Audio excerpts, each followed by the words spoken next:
ನಮಸ್ತೆ ಪ್ರಿಯ ಸದಸ್ಯರಿಗೆಲ್ಲ ಆರಾಧ್ಯ astro YouTube ಚಾನಲ್ಗೆ ತಮಗೆಲ್ಲರಿಗೂ ಆತ್ಮೀಯವಾದ ಸ್ವಾಗತ. ಇದನ್ನು ನಾವು ಬಹಳ ವಿಶೇಷವಾಗಿ ಇದೇ ಬರುವ ಜೂನ್ ಮೊದಲನೇ ವಾರದಿಂದ ಗೋಚಾರದಲ್ಲಿ ಗುರು ಮಹಾರಾಜ ಮಿಥುನ ರಾಶಿಯಿಂದ ಕರ್ಕಾಟಕ ರಾಶಿಗೆ ಪ್ರವೇಶ ಮಾಡ್ತಾ ಇದ್ದಾನೆ. ಕರ್ಕಾಟಕ ರಾಶಿಯಲ್ಲಿ ಆತ ಉಚ್ಚ ಸ್ಥಾನವನ್ನು ಪಡ್ಕೊಳ್ತಾನೆ. ಈ ಒಂದು ಸಂದರ್ಭದಲ್ಲಿ ನಮ್ಮ ವೃಷಭ ರಾಶಿಯವರಿಗೆ ಯಾವ ಥರದ ಇಂಪ್ಯಾಕ್ಟ್ ಕ್ರಿಯೇಟ್ ಆಗುತ್ತೆ ಅದರ ಬಗ್ಗೆ ಇವತ್ತು ಟಿಪ್ಪಣಿ ಮಾಡಲಿಕ್ಕೆ ಪ್ರಯತ್ನ ಮಾಡ್ತೇನೆ. ಮುಂದೆ ಹೋಗೋದಕ್ಕಿಂತ ಮುಂಚೆ ನೀವೇನಾದರೂ ನಮ್ಮ ಚಾನಲ್ಗೆ ಹೊಸಬರಾಗಿದ್ದರೆ ದಯವಿಟ್ಟು ನಮ್ಮ ಯೂಟ್ಯೂಬ್ ಚಾನಲ್ ಸಬ್ಸ್ಕ್ರೈಬ್ ಮಾಡಿ, ಬೆಲ್ ಐಕಾನ್ ಪ್ರೆಸ್ ಮಾಡಿ, ಲೈಕ್ ಮಾಡಿ, ಕಮೆಂಟ್ ಮಾಡಿ. ವಿಡಿಯೋ ಇಷ್ಟ ಆದಲ್ಲಿ ದಯವಿಟ್ಟು ಇದನ್ನು ನಿಮ್ಮವ್ರ ಜೊತೆಗೆ ಶೇರ್ ಮಾಡಿ. ವೃಷಭ ರಾಶಿಯವರಿಗೆ ಮುಖ್ಯವಾಗಿ ಏನಾಗುತ್ತೆ, ಇಷ್ಟವರೆಗೆ ಗುರುಬಲ ಅಂತ ಇತ್ತು. ಚಂದ್ರನಿಂದ 2ನೇ ಮನೆಯಲ್ಲಿ ಗುರು ಇದ್ದ ಗುರುಬಲ ಇತ್ತು. ಒಂದಷ್ಟು ವಿಚಾರಗಳು ಬ್ಯಾಲೆನ್ಸ್ ಸ್ಟೇಜ್ ಅಲ್ಲಿ ಹೋಗ್ತಾ ಇತ್ತು. ಬಟ್ ಈಗ ಏನಾಗುತ್ತೆ, ಚಂದ್ರನಿಂದ 3ನೇ ಮನೆಗೆ ಗುರು ಬರ್ತಾನೆ, ಗುರುಬಲ ಹೊರಟೋಗುತ್ತೆ. ಚಂದ್ರನಿಂದ 3ನೇ ಮನೆಗೆ ಗುರು ಬರೋದು ಆಕ್ಚುಲಿ ಒಳ್ಳೆ ಲಕ್ಷಣ ಅಲ್ಲ. ಆನ್ ದ ಗುರುವಲ್ಲಿ ಎಕ್ಸಾಲ್ಟೇಷನ್ ಅಂದರೆ ಉಚ್ಚ ಸ್ಥಾನವನ್ನು ಪಡ್ಕೊಳ್ಳೋದು ಕೂಡ ಒಳ್ಳೆ ಲಕ್ಷಣ ಅಲ್ಲ. 3ನೇ ಮನೆಯ ಗುರುವಿಗೆ ಮರಣಕಾರಣ ಸ್ಥಾನ ಅಂತ ಕರೆದಿದ್ದಾರೆ. ಅದರಿಂದಾಗಿ ನಮ್ಮ ವೃಷಭ ರಾಶಿಯವರಿಗೆ ತುಂಬಾ ಒಳ್ಳೆ ರಿಸಲ್ಟ್ ಬರುತ್ತೆ ಅಂತ ಹೇಳೋದು ಸ್ವಲ್ಪ ಮಟ್ಟಿಗೆ ತಪ್ಪಾಗುತ್ತೆ. ಆದ್ರೂ ಕೂಡ ಯಾರಿಗೆ ಒಳ್ಳೆ ರಿಸಲ್ಟ್ ಬರಲಿಕ್ಕೆ ಸಾಧ್ಯತೆ ಉಂಟು ಅದನ್ನ ಹೇಳೋಕೆ ಪ್ರಯತ್ನ ಮಾಡ್ತೇನೆ. ನೋಡಿ, ಗುರು ಯಾರು? ವೃಷಭ ರಾಶಿಯವರಿಗೆ ಗುರು ಬಂದು ಅಷ್ಟಮಾಧಿಪತಿ, ಲಾಭಾಧಿಪತಿ. ಆತನ ಮೂಲ ತ್ರಿಕೋನ ರಾಶಿ ಅಷ್ಟಮದಲ್ಲಿದೆ. ಅದಕ್ಕೋಸ್ಕರ ಅಷ್ಟಮ ಸ್ಥಾನ ಬಲ ಪಡ್ಕೊಳ್ಳುತ್ತೆ. ಒಂದಷ್ಟು ಫ್ಲಕ್ಚುಯೇಷನ್ಸ್ಗಳನ್ನ ನೋಡುವಂತೆ ಆತ ಮಾಡಿಯೇ ಮಾಡ್ತಾನೆ. ಫೇವರಬಲ್ ಯಾರಿಗಾಗುತ್ತೆ? ಯಾರೆಲ್ಲ ರಹಸ್ಯ ವಿದ್ಯೆಗಳನ್ನು ಕಲಿತಾ ಇದ್ದಾರೆ, ಯಾರೆಲ್ಲ ಮೋಟಿವೇಟರ್ ಆಗಿದ್ದಾರೆ, ಅಂದರೆ ಜನರನ್ನ ಮೋಟಿವೇಟ್ ಮಾಡುವಂಥ ಕೆಲಸ ಮಾಡ್ತಾರೆ, ಯಾರೆಲ್ಲ ಇನ್ಶೂರೆನ್ಸ್ ಕಂಪನಿಯಲ್ಲಿ ಕೆಲಸ ಮಾಡ್ತಾ ಇದ್ದಾರೆ, ಯಾರೆಲ್ಲ ಮಂತ್ರ ಸಾಧನೆ ಮಾಡ್ತಾರೆ, ಯಾವುದೇ ಮಂತ್ರವನ್ನು ಇಟ್ಕೊಂಡು ಕೂತ್ಕೊಂಡು ಸಾಧನೆ ಮಾಡ್ತಾರೆ, ಮಂತ್ರ ಸಾಧನೆ ಮಾಡುತ್ತೆ, ಯಾರೆಲ್ಲ ಪ್ರೊಡಕ್ಟಿವ್ ಸಿಸ್ಟಮ್ ಅಂದರೆ ಮನೆಯಲ್ಲಿ ನೀವು ಹಪ್ಪಳ ಸಂಡಿಗೆ ಮಾಡಿ ಮಾರುವುದಾದ್ರೂ ಪರವಾಗಿಲ್ಲ, ದೊಡ್ಡ ದೊಡ್ಡ ಬಿಲ್ಡಿಂಗ್ ಕಟ್ಟಿ ನೀವು ಅದನ್ನು ಮಾರುವುದಾದ್ರೂ ಪರವಾಗಿಲ್ಲ, ನೀವೇನೇ ಮಾಡಿದ್ರು ಯಾವುದೇ ಪ್ರಾಡಕ್ಟ್ ನಿಮ್ಮಿಂದ ಆಗ್ತಾ ಉಂಟು ಅಂತಾದಾಗ ಅದಕ್ಕೆ ಸಂಬಂಧಪಟ್ಟಂತೆ ಯಾರಿರ್ತಾರೆ ಅವರಿಗೆ ತುಂಬಾನೇ ಫೇವರೇಬಲ್ ಆಗುತ್ತೆ. ಆನಂತರ ಜ್ಯೋತಿಷ, ವಾಸ್ತು, ಸಂಖ್ಯಾಶಾಸ್ತ್ರವನ್ನು ಕಲಿತು ಅದರ ಮುಖಾಂತರ ಜನಸೇವೆ ಮಾಡುವಂತಹ ವ್ಯಕ್ತಿಗಳಿಗೆ, ಆನಂತರ ಗಣಿಗಾರಿಕೆ ಮಾಡುವವರಿಗೆ, ಆನಂತರ ಗಾರ್ಡನಿಂಗ್ ಮಾಡುವವರಿಗೆ, ಆನಂತರ ಬೋರ್ವೆಲ್ನ ಕೆಲಸ ಮಾಡುವವರಿಗೆ, ಬೋರ್ವೆಲ್ ತೋಡುವವರಿಗೆ ತುಂಬಾನೇ ಫೇವರೇಬಲ್ ಆದಂತಹ ರಿಸಲ್ಟ್ ಅನ್ನ ಇದರ ಮುಖಾಂತರ ಕಂಡುಕೊಳ್ಳಿಕ್ಕೆ ಖಂಡಿತ ಸಾಧ್ಯತೆ ಉಂಟು. ಓವರ್ ಆಲ್ ಹೇಳಲಿಕ್ಕೆ ಹೋದ್ರೆ 8ನೇ ಮನೆಗೆ ಕನೆಕ್ಟ್ ಆಗಿ ಯಾರು ಕೆಲಸ ಮಾಡ್ತಾ ಇದ್ದಾರೆ ಅವರಿಗೆ ಮಾತ್ರ ಸೋನೆಪೆ ಸುಹಾಗ, ಜಿಂಗಾಲಾಲ ಅಂತ ಹೇಳ್ಬೋದು, ತುಂಬಾ ಫೇವರಬಲ್ ರಿಸಲ್ಟ್ ಅನ್ನ ಡೆಫಿನೆಟ್ ಆಗಿ ಅನುಭವಿಸ್ತಾರೆ, ತೊಂದರೆ ಇಲ್ಲ. ಬಾಕಿ ಉಳಿದವ್ರಿಗೆ ಸ್ವಲ್ಪ ವೇರಿಯೇಷನ್ ಕೂಡ ಬರ್ಬೋದು, ನಾನು ಇಲ್ಲ ಅಂತ ಹೇಳುವುದಿಲ್ಲ. ಬಟ್ ಇಲ್ಲಿ ಏನು ಮಾಡ್ಬೋದು ನೀವು? ನಾನು ಹೇಳ್ತೀನಿ, ನೀವು ಮೌನವಾಗಿರಿ. ಅಂದರೆ ವೃಷಭ ರಾಶಿ ಸ್ವಲ್ಪ ಮೌನವಾಗಿರಿ, ಮೌನ ವೃತ ಆಚರಣೆ ಮಾಡಿ, ಮೌನವಾಗಿರುವಂಥದ್ದು ಅಲ್ವಾ. ಅಂದರೆ ಇವತ್ತು ನಂದು ಮೌನ ವೃತ ಒಂದು ಮಧ್ಯಾಹ್ನದವರೆಗೆ ಅಲ್ವಾ, ಅಥವಾ ಮಧ್ಯಾಹ್ನದಿಂದ ಸಂಜೆವರೆಗೆ ಆ ಥರ. ಅಥವಾ ನೀವು ಸಾಧನೆ ಮಾಡಿ, ಯಾವುದೇ ಮಂತ್ರವನ್ನು ತೆಗೆದುಕೊಂಡು ಅದನ್ನು ಕೂತ್ಕೊಂಡು ಸಾಧನೆ ಮಾಡಿ, ಹೆಚ್ಚಿಗೆ ಮಾತಾಡ್ಲಿಕ್ಕೆ ಹೋಗಬೇಡಿ. ಅಥವಾ ಉಪವಾಸ ಮಾಡಿ ವಾರದಲ್ಲಿ 1 ದಿನ. ಆವಾಗ ಏನಾಗುತ್ತೆ, ಈ ಒಂದು ಪರಿಸ್ಥಿತಿಯಲ್ಲಿ ಎಲ್ಲವನ್ನು ಕೂಡ ಮೇಂಟೈನ್ ಮಾಡಲಿಕ್ಕೆ ವೃಷಭ ರಾಶಿಯವರಿಗೆ 100% ಸಾಧ್ಯತೆ ಉಂಟು. ದಯವಿಟ್ಟು ಅದನ್ನು ಫಾಲೋ ಮಾಡಿ ನೋಡಿ ಅಂತ ಹೇಳ್ತೇನೆ. ಗೆಲುವು ಖಂಡಿತ ನಿಮ್ಮದಾಗುತ್ತೆ. ಇನ್ನೇನಾಗುತ್ತೆ ನೋಡಿ, ನಿಮಗೆ 4ನೇ ಮನೆಯಲ್ಲಿ ಆಲ್ರೆಡಿ ಕೇತು ಇದ್ದಾನೆ. ಓಕೆ, ಅಂದ್ರೆ ವೃಷಭ ರಾಶಿಗೆ 4th ಹೌಸ್ ಅಲ್ಲಿ ಗೋಚಾರದಲ್ಲಿ ಕೇತು ಭ್ರಮಣ ಮಾಡ್ತಾ ಇದ್ದಾನೆ. ಈ ವರ್ಷ ಎಂಡ್ ವರೆಗೂ ಕೂಡ ಅಲ್ಲೇ ಇರ್ತಾನೆ. ಕೇತು ಬಂದು ಡಿಟ್ಯಾಚ್ಮೆಂಟ್. ಹಾಗಾದ್ರೆ ನಿಮ್ಗೆ ಒಂದು ಥಾಟ್ಸ್ ಬಂದಿರುತ್ತೆ, ಆಸ್ತಿ ಮಾರಲಿಕ್ಕೆ ಯಾವುದೋ ಒಂದು ಕಾರಣವನ್ನು ಇಟ್ಕೊಂಡು ಆಸ್ತಿ ಮಾರಬೇಕು. ಕೆಲವರಿಗೆಲ್ಲ ಸಾಲ ಇರುತ್ತೆ, ಅದಕ್ಕೆ ಬೇಕಾಗಿ ಮಾರ್ತಾರೆ. ಇನ್ನು ಕೆಲವರಿಗೆಲ್ಲ ಅದು ಬೇಡ, ಬೇರೆ ಕಡೆಗೆ ಹೋಗಿ ಮನೆ ಮಾಡ್ಕೊ, ಅದಕ್ಕೆ ಬೇಕಾಗಿ ಮಾರ್ತಾರೆ. ಮೇ ಬಿ ಏನೇ ಒಂದು ಕಾರಣ ಇರಬಹುದಾದ್ರೂ ಕೂಡ ಮನೆ ಮಾರ್ಲಿಕ್ಕೆ ಅಥವಾ ಆಸ್ತಿ ಮಾರಾಟಕ್ಕೆ ನಿಮ್ಗೇನಾದ್ರೂ ಇಚ್ಛೆ ಉಂಟು, ಅದಕ್ಕೆ ಬೇಕಾಗಿ ಪ್ರಯತ್ನ ಮಾಡ್ತಾ ಇದ್ದೀರಂದಾಗ ಇದಕ್ಕೆ ಅದು ತುಂಬಾ ಸಕಾಲ ಅಂತ ಹೇಳ್ತೇನೆ. ಯಾಕಂದ್ರೆ ನಿಮ್ಮ 4ನೇ ಮನೆಗೆ ವ್ಯಯಸ್ಥಾನದಲ್ಲಿ ಗುರು ಭ್ರಮಣ ಮಾಡ್ತಾ ಇದ್ದಾನೆ. ಅದರಿಂದಾಗಿ ಆಸ್ತಿ ಮಾರಾಟಕ್ಕೆ ಇದು ಸಕಾಲ. ಖಂಡಿತ ನಿಮ್ಮ ಪ್ರಯತ್ನ ಮಾಡಿ. ಅದೇನ್ ನೀವು ಅದಕ್ಕೊಂದು ಬೆಲೆ ಕಟ್ತೀರಾ, ಆ ಬೆಲೆ ಖಂಡಿತ ನಿಮ್ಮ ಪಾಲಿಗೆ ಬಂದು ಆಸ್ತಿ ಒಳ್ಳೆ ರೀತಿಯಲ್ಲಿ ಮಾರಾಟ ಆಗುವಂತ ಯೋಗ ಇರುವುದರಿಂದ ವೃಷಭ ರಾಶಿಯವರು ಅದಕ್ಕೆ ಬೇಕಾಗಿ ಪ್ರಯತ್ನ ಮಾಡಿ, ಗೆಲುವು ಖಂಡಿತ ನಿಮ್ಮದಾಗುತ್ತೆ. ಆನಂತರ ಒಂದು ಪ್ರಿಕಾಷನ್ ಕೊಡ್ತೀನಿ, ನಿಮಗೆ ಅರ್ಥ ಮಾಡ್ಕೊಳ್ಳಿ. ಚಂದ್ರನಿಂದ 3ನೇ ಮನೆಯಲ್ಲಿ ಗುರು ಬರೋದು ಆಕ್ಚುಲಿ ಒಳ್ಳೆ ಲಕ್ಷಣ ಅಲ್ಲ ಅಂತ ಹೇಳಿದ್ದಾರೆ. ಆನಂತರ ಇಲ್ಲಿ ಮುಖ್ಯವಾಗಿ ಏನಾಗುತ್ತೆ ಅಂದ್ರೆ ಅಲ್ಲಿ 3-11 ಕಾಂಬಿನೇಷನ್ ಆಗುತ್ತೆ. ನೋಡಿ, ಯಾವಾಗ ಚಂದ್ರನಿಂದ 3ನೇ ಮನೆಯಲ್ಲಿ ಗುರು ಬರ್ತಾನೆ, ನಿಮ್ಮ ಕೆಲಸದವ್ರ ಜೊತೆಗೆ, ಕಾರ್ಮಿಕ ವರ್ಗದವ್ರ ಜೊತೆಗೆ, ಮೇ ಬಿ ನಿಮ್ಮ ಆಫೀಸಲ್ಲಿ ಕೆಲಸ ಮಾಡೋರು ಇರ್ಬೋದು, ಅಥವಾ ನಿಮ್ಮ ಮನೆಯಲ್ಲಿ ಕೆಲಸ ಮಾಡೋರು ಇರ್ಬೋದು, ಏನೇ ಆದ್ರೂ ಕೂಡ ದಯವಿಟ್ಟು ಅವ್ರ ಜೊತೆಗೆ ವಾದ ವಿವಾದಕ್ಕೆ ಇಳಿಬೇಡಿ. ಅವ್ರ ಜೊತೆಗೆ ಮಾತುಗಾರಿಕೆ ಬೆಳೆಸಬೇಡಿ. ಯಾವುದೇ ಕಾರಣಕ್ಕೂ ಕೂಡ ಎಲ್ಲ ಕಾಂಪ್ರಮೈಸ್ಡ್ ಆಗಿ ಹೋಗ್ಲಿಕ್ಕೆ ಪ್ರಯತ್ನ ಮಾಡಿ. ಒಂದು ವೇಳೆ ನೀವೇನಾದ್ರೂ ವೃಷಭ ರಾಶಿಯವರು ನಿಮ್ಮ ಕೆಲಸದವ್ರ ಜೊತೆಗೆ ಮತಭೇದಗಳನ್ನು ಉಂಟು ಮಾಡಿಕೊಂಡ್ರಿ, ಕಾರ್ಮಿಕ ವರ್ಗದವ್ರ ಜೊತೆಗೆ ನಿಮ್ಮ ಒಂದು ಪರಿಸ್ಥಿತಿಯನ್ನು ಹತೋಟಿ ಮೀರಿ ಹೋಗ್ತಾ ಉಂಟು ಅಂತಾದಾಗ ಟೋಟಲಿ ಬರ್ಬಾದ್ ಮಾಡಿ ಬಿಡವಲ್ಲ ಗುರು ನಿಮ್ಮನ್ನ. ಬಿ ಕೇರ್ಫುಲ್, ತುಂಬಾ ಕೇರ್ಫುಲ್ ಆಗಿರಿ. ಗುರು ಮಹಾರಾಜ ಎಲ್ಲಿವರೆಗೆ ಆ ಪಾಠಲ್ಲಿ ಇರ್ತಾನೆ ಮೂರನೇ ಅಲ್ಲಿವರೆಗೂ ಕೂಡ ನೀವು ತುಂಬಾನೇ ಜಾಗರೂಕರಾಗಿರ್ಬೇಕಾದಂತಹ ಅನಿವಾರ್ಯತೆ ನಿಮ್ಮ ಪಾಲಿಗಂತೂ ಖಂಡಿತ ಉಂಟು.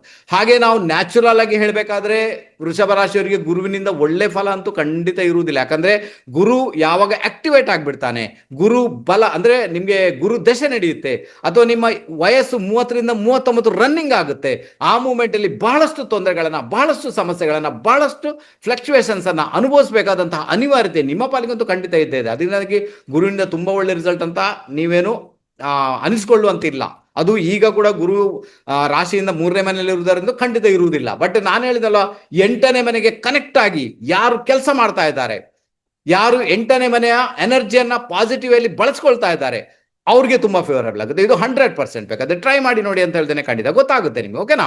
ಆನಂತರ ಇನ್ನೊಂದು ವಿಚಾರ ಏನಂದ್ರೆ, ಮದುವೆಯಾದ ಸ್ತ್ರೀಯರು ಇರ್ಬೋದು, ಅವ್ರಿಗೆ ಏನಾಗುತ್ತೆ, ಗಂಡನ ಮನೆಯಲ್ಲಿ ಸಮಸ್ಯೆ, ಗಂಡನ ವಿಚಾರದಲ್ಲಿ ಸಮಸ್ಯೆ, ಗಂಡ ಮೇ ಬಿ ಕೆಲಸ ಕಳ್ಕೊಳ್ತಾರೆ, ಅದರ ಮುಖಾಂತರ ಸಮಸ್ಯೆ, ಈ ತರ ಕೆಲವೆಲ್ಲ ಫ್ಲಕ್ಚುಯೇಷನ್ಸ್ ಗಳನ್ನ ಅನುಭವಿಸಬೇಕಾದಂತ ಅನಿವಾರ್ಯತೆ ನಿಮ್ಮ ಪಾಲಿಗಂತೂ ಖಂಡಿತ ಬರ್ಬೋದು. ಟ್ರೈ ಮಾಡಿ ನೋಡಿ. ನಿಮ್ಗೆ ಪ್ಲಸ್ ಪಾಯಿಂಟ್ ಏನುಂಟು ಗೊತ್ತಾ ಜಾತಕದಲ್ಲಿ, ಅಂದ್ರೆ ಗೋಚಾರ ಗ್ರಹಗಳ ಮುಖಾಂತರ ಹೇಳ್ತಾರೆ. ಪ್ಲಸ್ ಪಾಯಿಂಟ್ ಏನಿದೆ ನಮ್ಮ ವೃಷಭ ರಾಶಿಯವರಿಗೆ, ಅವ್ರಿಗೆ ಯೋಗಕಾರಕ ಶನಿ ಗೋಚಾರದಲ್ಲಿ ಲಾಭಸ್ಥಾನದಲ್ಲಿ ಹೋಗ್ತಾ ಇದ್ದಾನೆ. ಚಂದ್ರನಿಂದ ಲಾಭಸ್ಥಾನದಲ್ಲಿ ಶನಿ ಮಹಾರಾಜ ಹೋಗ್ತಾ ಇದ್ದಾನೆ. ಆ ಶನಿಯ ಮೇಲೆ ಈಗ ಕರ್ಕಾಟಕ ರಾಶಿಯಲ್ಲಿ ಬಂದಂತಹ ಗುರುವಿನ ಭಾಗ್ಯ ದೃಷ್ಟಿ ಬಿದ್ದಿರುತ್ತೆ. ಹಾಗಾದ್ರೆ ಕೆಲಸದಲ್ಲಿ ಮಾತ್ರ ಜಿಂಗಾಲ ಅಲ್ಲ. ನಿಮ್ಗೆ ಹೊಸ ಕೆಲಸ ಬೇಕು, ಕೆಲಸದಲ್ಲಿ ಚೇಂಜಸ್ ಬೇಕು ಅಲ್ವಾ, ಸ್ಯಾಲ್ರಿ ಕೂಡ ಜಾಸ್ತಿ ಆಗಬೇಕು ಅಂತ ಏನಾದ್ರು ಇಚ್ಛೆ ಉಂಟು ಅಂತ ಆದಾಗ ಅದು ಮಾತ್ರ ತುಂಬಾ ಫೇವರೇಬಲ್ ಆದಂತಹ ರಿಸಲ್ಟ್ ಕೊಡುವ ಸಾಧ್ಯತೆ ಉಂಟು. ನಿಮ್ಮ ಯೋಗಕಾರಕ ಲಾಭಸ್ಥಾನದಲ್ಲಿ ಇದ್ದುಕೊಂಡು ನಿಮ್ಮ ಇಚ್ಛೆಗಳನ್ನು ಪೂರೈಕೆ ಮಾಡ್ಲಿಕ್ಕೆ ಆತ ಹಾತೊರಿತಾ ಇದ್ದಾನೆ, ತೊಂದರೆ ಇಲ್ಲ. ಯಾಕಂದ್ರೆ ಅಲ್ಲಿ ಏನಾಗುತ್ತೆ ಗೊತ್ತಾ, ಗುರುವಿನ 7ನೇ ದೃಷ್ಟಿ ಶನಿಯ ರಾಶಿ ಮೇಲೆ ಅಂದ್ರೆ ಮಕರ ರಾಶಿ ಮೇಲೆ ಉಂಟು, ಅದು ಫೇವರೇಬಲ್ ಆಯ್ತು. ಗುರುವಿನ ಭಾಗ್ಯ ದೃಷ್ಟಿ ಎಲ್ಲೋ ಒಂದ್ ಕಡೆ ಶನಿಯ ಮೇಲೆ ಉಂಟು. ಹಾಗಾದ್ರೆ ಎರಡೂ ಕಡೆ ಕೂಡ ಏನಾಯ್ತು, ಶನಿಗೆ ಬಲ ಪಡ್ಕೊಂಡ್ಬಿಟ್ಟ. ಗುರುವಿನ ಒಂದು ಕೃಪಾ ಕಟಾಕ್ಷದಿಂದ ಭಾಗ್ಯ ಮತ್ತೆ ದಶಮಕ್ಕೆ ಸಂಬಂಧಪಟ್ಟಂತೆ ಒಳ್ಳೆ ರಿಸಲ್ಟ್ ಅನ್ನು ಅನುಭವಿಸುವಂತ ಯೋಗ ಭಾಗ್ಯ ಇದೆ ಸರ್. ಇದು ಮಾತ್ರ ದೊಡ್ಡ ಪ್ಲಸ್ ಪಾಯಿಂಟ್ ಆಗುವ ಸಾಧ್ಯತೆ ಉಂಟು. ಇನ್ನು ಶನಿ ಮಹಾರಾಜ 1 ವರ್ಷಗಳ ಕಾಲ ಅಲ್ಲೇ ಇರ್ತಾನೆ, ಅದರಿಂದಾಗಿ ಅಲ್ಲಿವರೆಗೂ ಕೂಡ ನಿಮ್ಗೆ ಒಳ್ಳೆ ರಿಸಲ್ಟ್ ಅನ್ನು ಅನುಭವಿಸುವಂತ ಯೋಗ ಇದೆ. ಈ ಒಂದು ಪಾರ್ಟ್ ಅನ್ನ ಎಂಜಾಯ್ ಮಾಡಿ ಅಂತ ಹೇಳ್ತೇನೆ. 10ನೇ ಮನೆಯಲ್ಲಿ ರಾಹು ಹೋಗ್ತಾ ಇದ್ದಾನೆ. 10ನೇ ಮನೆ ರಾಹು, ಅದು 10ನೇ ಮನೆ ಉಪಚಯ ಸ್ಥಾನ, 11ನೇ ಮನೇನು ಉಪಚಯ ಸ್ಥಾನ. ಹಾಗಾದ್ರೆ ಇಲ್ಲಿ ರಾಹು ಹೋಗ್ಬೇಕಾದ್ರೂ ಕೂಡ ಕಾರ್ಯಕ್ಷೇತ್ರ ಮಾತ್ರ ಜಿಂಗಾಲ ಅಲ್ಲ, ಇಟ್ಸ್ ಮಚ್ ಬೆಟರ್. ಅದರಲ್ಲಿ ಯಾವುದೇ ಸಮಸ್ಯೆಗಳಿಲ್ಲ, ನಿಮಗೆ ತುಂಬಾ ಫೇವರಬಲ್ ಆಗುತ್ತೆ. ನಿಮಗೆ ತೊಂದರೆ ಬರುವಂತ ಸಾಧ್ಯತೆಗಳು ಆ ಪಾರ್ಟ್ ಅಲ್ಲಿಂತೂ ಖಂಡಿತ ಇಲ್ಲ. ಇದನ್ನು ಅರ್ಥ ಮಾಡ್ಕೊಳ್ಳಿ, ಗೆಲುವು ಖಂಡಿತ ನಿಮ್ಮದಾಗುತ್ತೆ. ಇನ್ನು ಹಣಕಾಸಿನ ವಿಚಾರಕ್ಕೆ ಬಂದಾಗ, ಯಾವಾಗ ಗುರು ರಾಶಿ ಚೇಂಜ್ ಮಾಡ್ತಾ ಇದ್ದಾನೆ ಆ ಮೂಮೆಂಟ್ ಅಲ್ಲಿ ಬುಧ ಮತ್ತೆ ಶುಕ್ರ ನಿಮ್ಮ ರಾಶಿಯಿಂದ 2ನೇ ಮನೆಯಲ್ಲಿ ಭ್ರಮಣ ಮಾಡ್ತಾ ಇದ್ದಾರೆ. ಶುಕ್ರ ಬಂದು ನಿಮ್ಮ 6ನೇ ಮನೆ ಅಧಿಪತಿ ಮತ್ತೆ ಆತ ರಾಶಿಯಾಧಿಪತಿಯಾಗಿ 2ನೇ ಮನೆಯಲ್ಲಿದ್ದಾನೆ. ಆನಂತರ ಧನಾಧಿಪತಿ ಬುಧ ಅಲ್ಲಿನೇ ವಿರಾಜಮಾನಾಗಿದ್ದಾನೆ.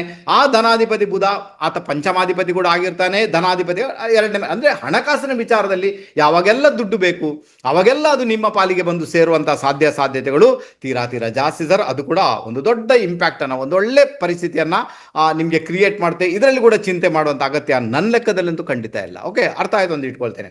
ಆನಂತರ ಏನಾಗುತ್ತೆ, ನಿಮ್ಗೆ ಗುರು ಚೇಂಜ್ ಆಗುವಂತ ಸಂದರ್ಭದಲ್ಲಿ ಕುಜ 12ನೇ ಮನೆಯಲ್ಲಿ ಭ್ರಮಣ ಮಾಡ್ತಾ ಇದ್ದಾರೆ. ಇದು ಸ್ವಲ್ಪ ನೆಗೆಟಿವ್ ಇಂಪ್ಯಾಕ್ಟ್ ಅಂತ ಹೇಳ್ತೇನೆ. ಇದು ನಿಮ್ಮ ಮದುವೆ ಜೀವನದಲ್ಲಿ ಸ್ವಲ್ಪ ಮಟ್ಟಿಗೆ ವೇರಿಯೇಷನ್ ಕ್ರಿಯೇಟ್ ಮಾಡಬಲ್ಲ, ಗಂಡ ಹೆಂಡತಿ ಮಧ್ಯೆ ಕೆಲವೊಂದು ಮತಭೇದಗಳನ್ನು ಉಂಟು ಮಾಡಬಲ್ಲ, ಅಥವಾ ನಿಮಗೆ ಅಲ್ಲಿ ಡಿಟ್ಯಾಚ್ಮೆಂಟ್ ಉಂಟಾಗುವಂತ ಒಂದು ಸಾಧ್ಯತೆ ಉಂಟು, ಅಥವಾ ಗಂಡ ಹೆಂಡತಿ ಮಧ್ಯೆ ತುಂಬಾ ಜಗಳಗಳಾಗುವಂತ ಸಾಧ್ಯತೆ ಉಂಟು ಅಂತ ಒಂದು ಇಂಡಿಕೇಶನ್ ಇದೆ. ಅದರಿಂದಾಗಿ ಯಾರಾದರೂ ಮದುವೆಗೆ ಸಂಬಂಧಪಟ್ಟಂತೆ ಒಂದು ಹೊಸ ಪ್ರಯತ್ನ ಮಾಡ್ತಾ ಇದ್ದೀರಿ ಅಂದಾಗ ದಯವಿಟ್ಟು ಈಗಿನ ಒಂದು ಸಂದರ್ಭದಲ್ಲಿ ಮದುವೆಗೆ ಸಂಬಂಧಪಟ್ಟಂತೆ ಪ್ರೊಸೀಡ್ ಆಗೋದು ಬೇಡ. ಗುರು ಮಹಾರಾಜ ಸಿಂಹರಾಶಿಯನ್ನ ಪ್ರವೇಶ ಮಾಡಲಿ ಅಂದ್ರೆ 2027 ನಂತರ. ಆ ನಂತರ ಬೇಕಾದ್ರೆ ಮದುವೆ ವಿಚಾರದಲ್ಲಿ ಹೋಗಿ. ಇದು ಗೋಚಾರದ ಗ್ರಹಗಳನ್ನು ಇಟ್ಟುಕೊಂಡು ಹೇಳ್ತಾ ಇದ್ದೇನೆ. ನಿಮ್ಗೆ ಇನ್ನೂ ಕೂಡ ಹೋಗ್ಬೇಕಾದ್ರೆ ನಿಮ್ಮ ಪರ್ಸನಲ್ ಜಾತಕವನ್ನ, ವೈಯಕ್ತಿಕ ಜಾತಕವನ್ನ ಒಳ್ಳೆ ಜ್ಯೋತಿಷಿಗಳ ಹತ್ತಿರ ತೆಗೆದುಕೊಂಡೋಗಿ ವಿಮರ್ಶೆಗೊಳಪಡಿಸಿ ಮತ್ತೆ ಪ್ರೊಸೀಡ್ ಆಗಿ ಅಂತ ಹೇಳ್ತೇನೆ. ಇದರ ಮುಖಾಂತರ ಒಳ್ಳೆ ರಿಸಲ್ಟ್ ಅನ್ನ ಅನುಭವಿಸುವಂತಹ ಯೋಗ ಭಾಗ್ಯ ಕ್ರಿಯೇಟ್ ಆಗುತ್ತೆ. ಜೊತೆಗೆ ನಿಮ್ಮ ಪಾರ್ಟ್ನರ್ ಯಾರಿರ್ತಾರೆ ಅವರಿಗೆ ಹೆಲ್ತ್ ರಿಲೇಟೆಡ್ ಪ್ರಾಬ್ಲಮ್ ಅನ್ನ ಅನುಭವಿಸಬೇಕಾದಂತಹ ಅನಿವಾರ್ಯತೆ ಕೂಡ ಬರ್ಬೋದು ಅಂತ ಹೇಳ್ತೇನೆ. ಸೊ ಅದರ ಬಗ್ಗೆ ಕೂಡ ನೀವು ಗಮನ ಕೊಡಬೇಕಾದ ಅನಿವಾರ್ಯತೆ ನನ್ನ ಲೆಕ್ಕದಿಂದ 100% ಇದೆ ಸರ್, ತೊಂದರೆ ಇಲ್ಲ. ಓಕೆ, ಇನ್ನು ಮಕ್ಕಳ ವಿಚಾರ ಬಂದಾಗ ಅವರು ತುಂಬಾ ಫೇವರೇಬಲ್ ಆಗಿರ್ತಾರೆ. ಕೆಲಸದ ವಿಚಾರ ಆಲ್ರೆಡಿ ನಿಮಗೆ ಹೇಳಿದ್ದೇನೆ, ತೊಂದರೆ ಇಲ್ಲ. ಮದುವೆ ವಿಚಾರನ ಪೋಸ್ಟ್ ಮಾನ್ ಮಾಡಿ ಅಂತ ಹೇಳ್ತೇನೆ. ಇನ್ನು ಆರೋಗ್ಯದ ವಿಚಾರ ಬಂದಾಗ ಸ್ವಲ್ಪ ಗಮನ ಕೊಡಬೇಕು ನಿಮಗೆ ಆರೋಗ್ಯದ ವಿಚಾರದಲ್ಲಿ. ಇಲ್ಲಿ ಏನಾಗುತ್ತೆ ಅಂದ್ರೆ ಚಂದ್ರನಿಂದ ಗುರು 3ನೇ ಮನೆಗೆ ಬಂದ ಮರಣಕಾರಣ ಸ್ಥಾನದಲ್ಲಿದ್ದಾನೆ. ಆತ ಅಷ್ಟಮಾಧಿಪತಿಯಾಗಿ ಅಷ್ಟಮದಿಂದ ಅಷ್ಟಮದಲ್ಲಿದ್ದಾನೆ.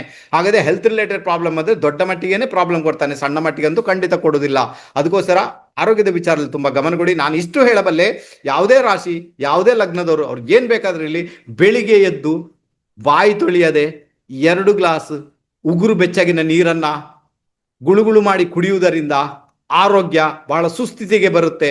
ಅದರ ಜೊತೆಗೆ ಒಂದು ಇಮ್ಯುನಿಟಿ ಪವರನ್ನು ನೀವು ಪಡ್ಕೊಳ್ತೀರಾ ಲೈಫಲ್ಲಿ. ಅದೇನು ಸಣ್ಣ ಮಟ್ಟಿಗೆಲ್ಲ ಅಟ್ಯಾಕ್ ಆಗಬೇಕು ನಿಮಗೆ ಮೇ ಬಿ ಆಗೋದಿಲ್ಲ. 100% ಬೇಕಾದ್ರೆ ಟ್ರೈ ಮಾಡಿ ನೋಡಿ ಸರ್. ನಾನು 13 ವರ್ಷದಿಂದ ಅದನ್ನು ಫಾಲೋ ಮಾಡ್ತಾ ಇದ್ದೇನೆ.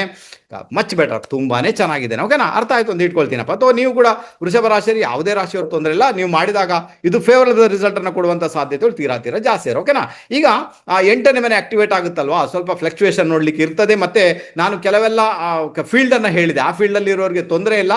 ಇನ್ನು ನೀವು ಕೂಡ ಸ್ವಲ್ಪ ಜ್ಯೋತಿಷ ಕಲಿಯುವುದು, ಜ್ಯೋತಿಷವನ್ನ ಕೇಳಿಸ್ಕೊಳ್ಳುವುದು, ಅಥವಾ ಯಾವುದಾದ್ರೂ ಭಗವದ್ಗೀತೆಯನ್ನು ಡಿಕೋಡ್ ಮಾಡುವುದು, ಅಥವಾ ರಾಮಾಯಣ ಡಿಕೋಡ್ ಮಾಡುವುದು, ಅಥವಾ ಮಹಾಭಾರತ ಡಿಕೋಡ್, ಇಂಥದ್ದೆಲ್ಲ ನೀವು ಮಾಡಿದಾಗ ಕೂಡ ಏನಾಗುತ್ತೆ, 8ನೇ ಮನೆಗೆ ನೀವು ಕನೆಕ್ಟ್ ಆಗಿಬಿಡ್ತೀರಾ, ಪಾಸಿಟಿವ್ ಅಲ್ಲಿ ನೀವು ಇರ್ತೀರಾ. ಅವಾಗ 8ನೇ ಮನೆಯಿಂದ ದೊಡ್ಡ ಮಟ್ಟಿಗೆ ಫ್ಲಕ್ಚುಯೇಷನ್ ಬರ್ಬೇಕು ಸರ್, ಅದು ಡೆಫಿನೆಟ್ ಆಗಿ ಬರುವುದಿಲ್ಲ.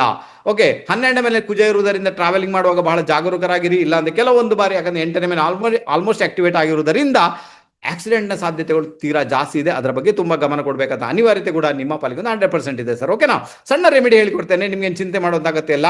ನೋಡಿ, ಎಲ್ಲ ಹೇಳಿದ್ದೇನೆ, ಅದನ್ನು ಫಾಲೋ ಮಾಡಲಿಕ್ಕೆ ಪ್ರಯತ್ನ ಮಾಡಿ. ಸಣ್ಣ ರೆಮಿಡಿಯನ್ನು, ಸಣ್ಣ ಕಡಲೆ ಬರುತ್ತೆ ನೋಡಿ, ಸಣ್ಣ ಕಡಲೆ, ಒಂದು ಕಾಬೂಲಿ ಚೆನ್ನ ಬರುತ್ತೆ, ಇನ್ನೊಂದು ಸಣ್ಣ ಕಡಲೆ ಬರುತ್ತೆ. ಸಣ್ಣ ಕಡಲೆ ಒಂದು ಮುಷ್ಟಿ ಕಡಲೆಯನ್ನು ಹಿಡಿದುಕೊಂಡು ಇಡೀ ದೇಹಕ್ಕೆ ಇಷ್ಟೇ, ಓಕೆ, 7 ಸುತ್ತು ನಿಮಗೆ ನೀವೇ ನಿವಾಳಿಸ್ತೆಗಿರಿ, 7 ಸುತ್ತು ಕ್ಲಾಕ್ ವಾಯ್ಸ್ ಅಲ್ಲಿ ನಿವಾಳಿಸ್ತೆಗಿರಿ ಸರ್. ಅದನ್ನೊಂದು ಪ್ಲೇಟಲ್ಲಿ ಪ್ರೀತಿಯಿಂದ ಹಾಕಿ, ನನ್ನ ಎಲ್ಲ ಸಮಸ್ಯೆ, ಗುರುವಿನಿಂದ ಬರ್ತಕ್ಕಂಥ ಎಲ್ಲ ಸಮಸ್ಯೆ, ಎಲ್ಲ ತೊಂದರೆಗಳು ನಿವಾರಣೆ ಆಗಲಿ ಅಂತ ದೇವರಿಗೆ ಪ್ರಾರ್ಥನೆ ಮಾಡಿ, ಅದನ್ನು ಯಾರಾದ್ರೂ ಕಾಲು ಹಾಕದ ಜಾಗಕ್ಕೆ ಭೂಮಿ ಮೇಲೆ ಹಾಕಿಬಿಡಿ. ಇದನ್ನ ಪ್ರತಿದಿನ ಮಾಡಿ ಅಂತ ಹೇಳ್ತೇನೆ. ಯಾವಾಗೆಲ್ಲ ಸಮಸ್ಯೆ ಆಯ್ತು ಅವಾಗೆಲ್ಲ ವೃಷಭ ರಾಶಿಯವರು ಇದನ್ನ ಫಾಲೋ ಮಾಡಿದಾಗ ಅವಾಗೆಲ್ಲ ಲೈಫಲ್ಲಿ ಅದೇನು ಚೈತನ್ಯ ಬರಬೇಕು ಅದು ಖಂಡಿತ ಬರಲಿಕ್ಕೆ ಶುರು ಆಗುತ್ತೆ. ಓಕೆನಾ, ಆನಂತರ ನಿಮ್ಮ ತಂದೆಯ ಆರೋಗ್ಯದ ವಿಚಾರದಲ್ಲಿ ಬಹಳಷ್ಟು ಗಮನ ಕೊಡಬೇಕಾದಂತಹ ಅನಿವಾರ್ಯತೆ ಉಂಟು. ಮೇ ಬಿ ಜಾತಕದ ಪ್ರಕಾರ ಏನಾಗುತ್ತೆ ಅಂದ್ರೆ, ಗೋಚಾರದ ಗ್ರಹಗಳ ಪ್ರಕಾರ ತಂದೆಗೆ ಹಾಸ್ಪಿಟಲೈಸ್ ಆಗುವಂತ ಯೋಗ ಇದೆ. ಅವ್ರಿಗೆ ಏನಾದ್ರೂ ಸ್ವಲ್ಪ ಹೆಚ್ಚು, ಯಾಕಂದ್ರೆ ಅವರ ಆಯುಷ್ಯ ಸ್ಥಾನದಲ್ಲಿ ಕೇತು ಭ್ರಮಣ ಮಾಡ್ತಾ ಇದ್ದಾನೆ. ಆನಂತರ ಅವರ ರಾಶಿಗೆ ಸಂಬಂಧ ಅಂದ್ರೆ ಭಾಗ್ಯಕ್ಕೆ ಸಂಬಂಧಪಟ್ಟಂತೆ 12ನೇ ಮನೆಯಲ್ಲಿ ಧನುರಾಶಿ ಆಕ್ಟಿವೇಟ್ ಆಗಿಬಿಟ್ಟಿದೆ. ಅದಕ್ಕೋಸ್ಕರ ಮತ್ತೆ 6ನೇ ಮನೆ ಅಧಿಪತಿ 2ನೇ ಮನೆಯಲ್ಲಿ ಇದ್ದಾನೆ, ಅದು ಅವರಿಗೆ 6ನೇ ಮನೆ ಆಗುತ್ತೆ. ಓಕೆ, ಹಾಗಾದ್ರೆ ತಂದೆಯ ಹೆಲ್ತ್ ಇಲ್ಲಿ ಕೈ ಕೊಡುವಂತ ಸಾಧ್ಯತೆ ಉಂಟು, ಅವರಿಗೆ ಹಾಸ್ಪಿಟಲೈಸ್ ಆಗುವಂತ ಸಾಧ್ಯತೆ ಉಂಟು.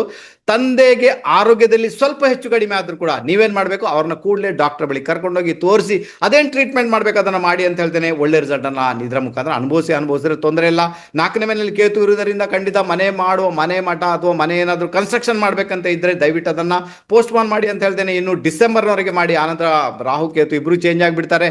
ಆನಂತರ ಮನೆ ಮಾಡುವ ವಿಚಾರದಲ್ಲಿ ಪ್ರೊಸೀಡ್ ಆಗಿ ಅಂತ ಹೇಳ್ತೇನೆ. ಇದರ ಮುಖಾಂತರ ಕೂಡ ಒಳ್ಳೆ ರಿಸಲ್ಟ್ ಅನ್ನ ಡೆಫಿನೆಟ್ ಆಗಿ ನೀವು ಪಡ್ಕೊಳ್ತೀರಾ. ಓಕೆನಾ, ನಮ್ಮ ವೃಷಭ ರಾಶಿಯವರ ಒಂದಷ್ಟು ವಿಚಾರಗಳು ಗೊತ್ತಾಯ್ತು. ತುಂಬಾ ಹೇಳಿಕ್ಕೆ ಹೋದ್ರೆ ಕೇಳಿಸ್ಕೊಳ್ಳಿಕ್ಕೆ ಇಷ್ಟ ಆಗಲ್ಲ, ಮತ್ತೆ ಏನಪ್ಪಾ ರಾಮಾಯಣ ಅಂತ ಅನಿಸ್ಬಿಡುತ್ತೆ. ಹಾಗಾದ್ರೆ ಈ ಕಾರ್ಯಕ್ರಮ ಇಲ್ಲಿಗೆ ಮುಗಿಸ್ತಿದ್ದೇನೆ. ಇನ್ನು ಉಳಿದವರ ರಾಶಿಯನ್ನ ಮುಂದೆ ನಾಳೆ ಅಂತಂದ್ರೆ ಪ್ರತಿದಿನ ಹಾಕಲಿಕ್ಕೆ ಪ್ರಯತ್ನ ಮಾಡ್ತೇನೆ. ಸ್ಕಿಪ್ ಮಾಡದೆ ನೋಡಿದಂತಹ ಎಲ್ಲ ಮಹನೀಯರುಗಳಿಗೆ ತುಂಬ ಹೃದಯದ ಕೃತಜ್ಞತೆಗಳನ್ನು ಅರ್ಪಿಸ್ತಾ ಎಲ್ಲರಿಗೂ ನಮಸ್ತೆ. ಬಾಯ್.